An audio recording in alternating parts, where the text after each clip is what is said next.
Le deuxième point, et je pense que c'est à cause, grosso modo, de ça que le film est relativement mou, euh, c'est en quelque sorte à cause de Bérénice Bejo. Alors, ce que je suis en train de dire est extrêmement violent, parce qu'il ne faut quand même pas en rajouter, quoi. Elle est actrice, elle n'est pas réalisatrice, c'est pas elle qui gère la mise en scène et tout. Donc, je vais m'expliquer en détail. Déjà, pour la dédouaner un tant soit peu, parce que quand même c'est un peu fort de café de dire ça comme ça, son personnage, selon moi, il est mal écrit. Il, il a vraiment des soucis dans son trajet dans le film. Il est trop sobre à des endroits où on aurait besoin de le connaître, et il est trop expansif à des endroits où je pense qu'on n'a pas besoin de le voir, ou alors c'est maladroit. Et ça s'ajoute en plus à de vrais problèmes d'interprétation de Bérénice Bejo. On suit son enquête pour les droits de l'homme régulièrement dans le film. Et déjà à cet endroit-là, Bérénice Bejo, elle porte pas en elle, dans son incarnation et dans sa manière de jouer, dans son regard, dans la force de ses attitudes, une conviction forte, un caractère de quelqu'un qui constate une catastrophe et qui veut hurler à la face du monde qu'il se passe quelque chose. Alors bon, elle est technocrate dans le film, donc on peut dire, on pourrait enlever un degré à ce que je suis en train de dire, elle ne devrait pas hurler, mais simplement dénoncer. Mais même si elle dénonce ou qu'elle éclaire juste, il y a une sorte de...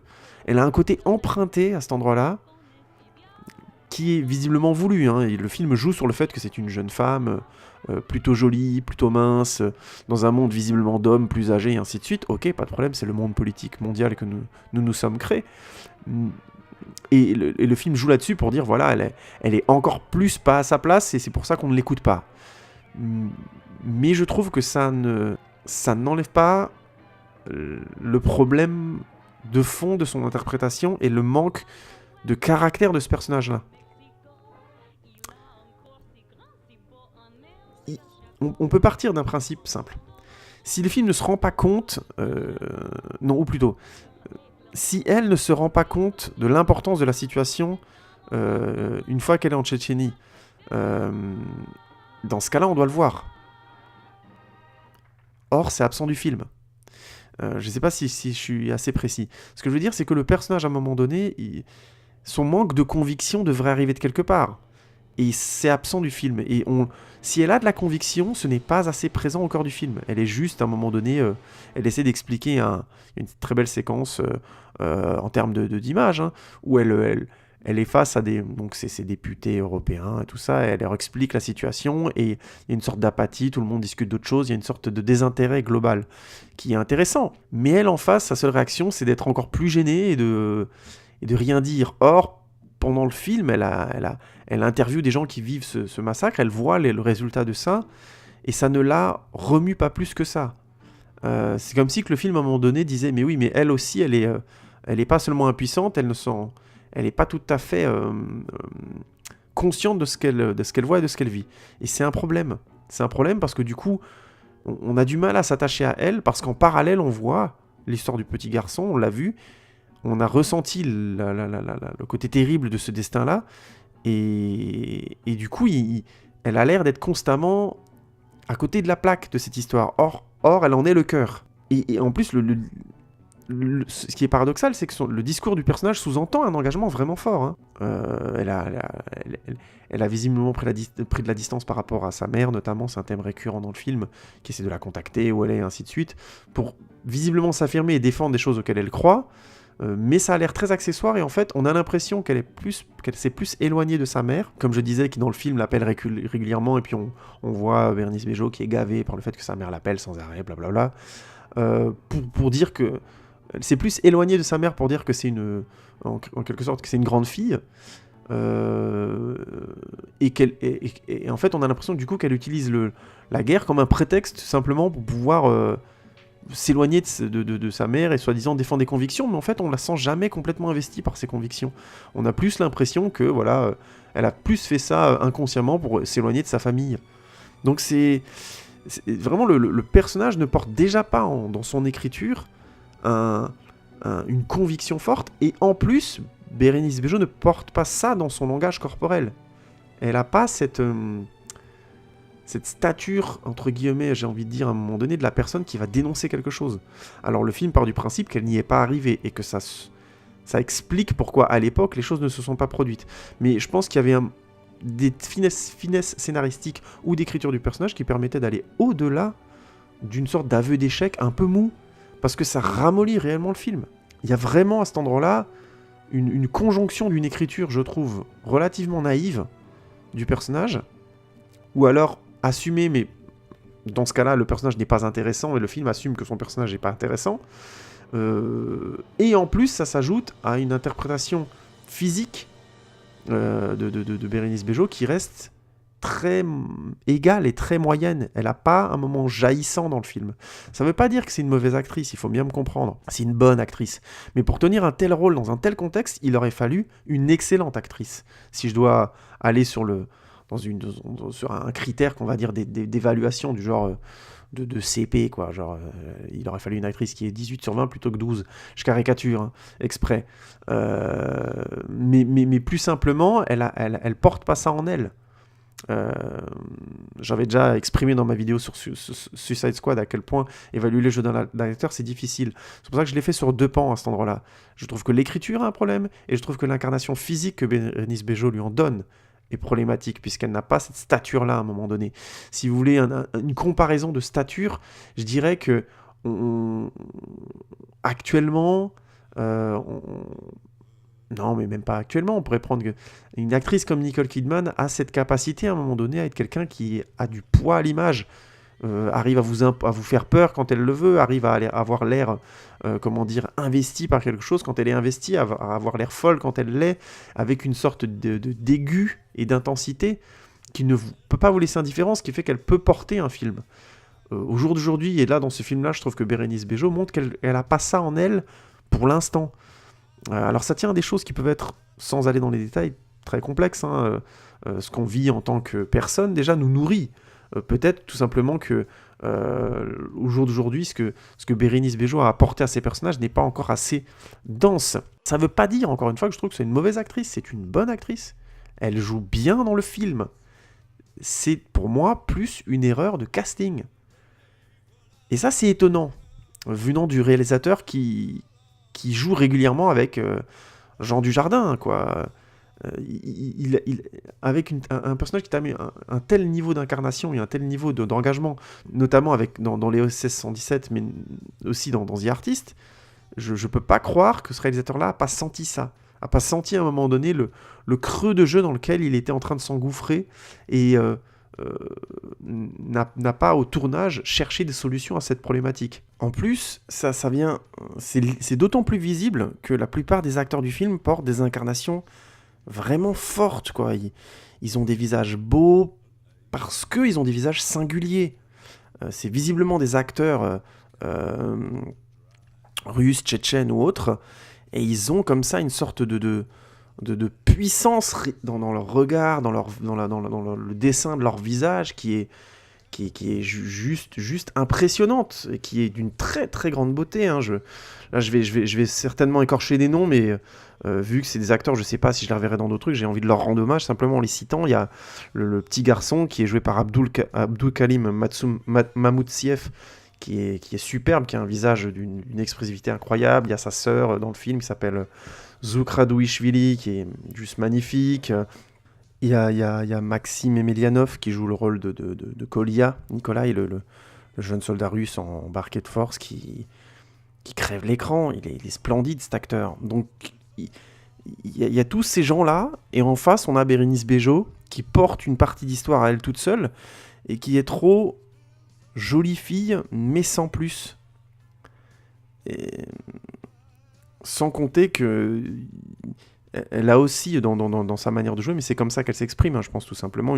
À mon sens, ça c'est une question de goût, hein, je pense plus que ce que j'ai évoqué avant, où là c'est plus objectif. Hein, quand je dis qu'elle fait trop jolie fille, ben, c'est en contraste avec les autres, c'est là où c'est intéressant.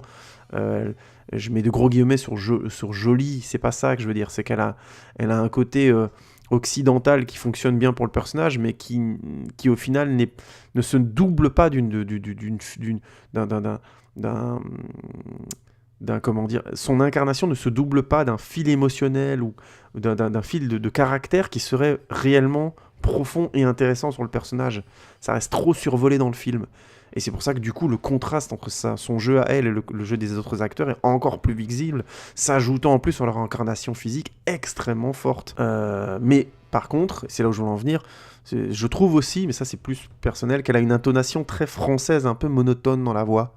Un côté comme ça, un peu comme moi là, dans les vidéos, j'essaie de gagner en intensité, en descente et ainsi de suite. J'essaie d'exagérer un peu pour que ça devienne un peu moins monotone. Mais voilà, là-dessus, on se ressemble, élément. On a ce petit truc d'être un peu trop monotone dans la voix et ça enlève aussi de la présence au mot. Mais ça vient de... C'est son style de jeu, hein, depuis, à mon avis, trop longtemps. C'est une sorte d'automatisme. Et aujourd'hui, surtout dans un film où elle porte un des rôles principaux de manière aussi forte, ça pénalise son personnage. Je rajoute à ça en plus que l'histoire du personnage sous-estime vraiment fortement les rapports familiaux ou les trouve sans intérêt. C'est un peu ce que j'essaie d'expliquer avant. Le personnage est mal écrit parce que c'est un cliché d'Européen qui ignore la valeur de ce qu'il a. Mais le film va vraiment pas au-delà de ça. Ça l'amènerait pas, par exemple, à une sorte de remise en cause profonde de son rapport à la maternité ou alors à la famille. Tout ça reste très survolé et au final on ne sait pas exactement quel impact ça a sur elle. Et quand je dis exactement, j'attends pas un dialogue. J'attendrai vraiment autre chose que ce que le film donne en termes de regard, en termes d'échange avec l'enfant. Il y a de belles séquences, mais ça a un côté très gauche au final, dans la grande moitié des séquences entre elle et l'enfant, ce qui fait que ça décolle jamais vraiment et qu'on a encore l'impression qu'elle est dans le cliché que je citais avant, c'est-à-dire l'européenne qui ignore la valeur, je viens des pays riches et j'ignore la valeur de ce que j'ai, de la chance que j'ai, et ainsi de suite. Et en plus, on se traite cette impression-là, cliché, entre vraiment en contradiction avec les valeurs humaines qu'elle essaie de défendre. Et qui sous-entendrait, au contraire, une compréhension profonde de l'importance de la famille et de la lignée. De l'idée de la lignée des enfants et ainsi de suite. En plus, mais ça c'est... Le film a une certaine sobriété, donc je veux pas non plus vous faire croire qu'il aurait du tout expliqué pour être meilleur, c'est pas du tout ce que je suis en train de dire. Je dis juste qu'il manque des éléments et que ces éléments ils peuvent être aussi bien visuels que narratifs. Mais surtout sur elle. Sur les autres personnages, j'ai pas grand chose à dire, mais sur elle, c'est impressionnant. En plus, je trouve que le film n'explicite pas, ne montre pas, ne donne pas à ressentir pourquoi elle prend ce petit garçon.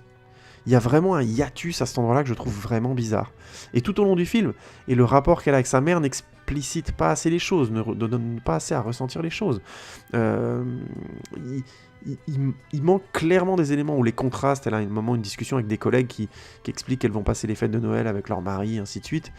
Et elles se sont, dans ses préoccupations à elle, qui sont des préoccupations politiques, elles se sont à côté de la plaque et déplacées par rapport à elle. Et là, même dans ces discussions-là, on ne sait encore pas si elle est condescendante avec ses deux collègues, sous-entendant vous vous occupez de vos petits problèmes alors que moi j'ai des choses beaucoup plus importantes à gérer, et elle essayait de leur en parler à ce moment-là, donc il y a une sorte de décalage dans leur discussion, ou au contraire, si elle se sent à côté de la plaque, elle, de ne pas avoir de famille à ce moment-là, à un moment de l'année où c'est la famille, entre guillemets, qui est célébrée, et du coup, qu'elle sous-estimerait, qu'elle se rendrait compte qu'elle sous-estime la valeur de la famille. Il manque un truc.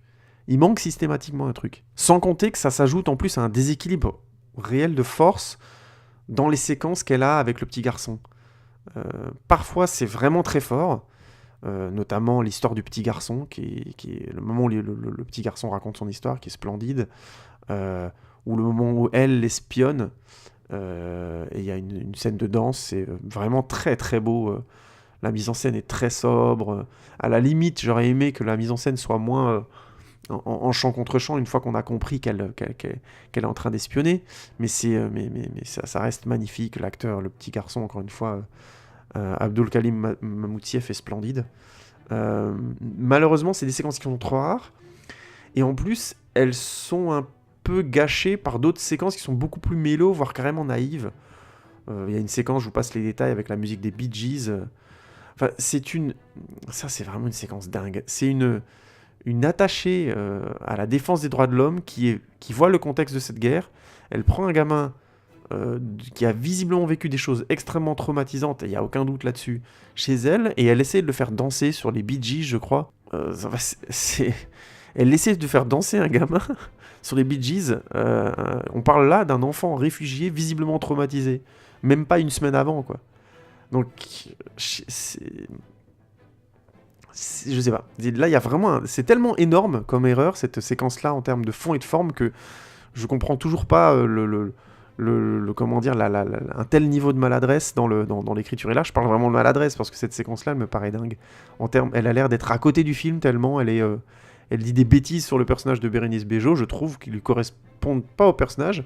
Et elles amènent en plus un nœud dramatique qui aurait pas lieu d'être, tellement c'est incohérent en termes de lien à ce personnage. On peut pas, à mon avis, on peut tout simplement pas être attaché aux droits de l'homme, défendre les droits de l'homme, avoir des témoignages de gens qui racontent des choses horribles chaque semaine, rencontrer un gosse qui a visiblement vécu quelque chose de traumatique, le prendre chez soi et ensuite essayer de le faire danser pour le faire se changer les idées, alors que visiblement il a vécu un truc traumatique même pas 5 jours avant. Enfin, il y a vraiment un truc là, un grand écart que j'ai vraiment pas compris, et que je trouve qui est particulièrement naïf et mélo, qui se veut en plus mélodramatique, donc c'est waouh.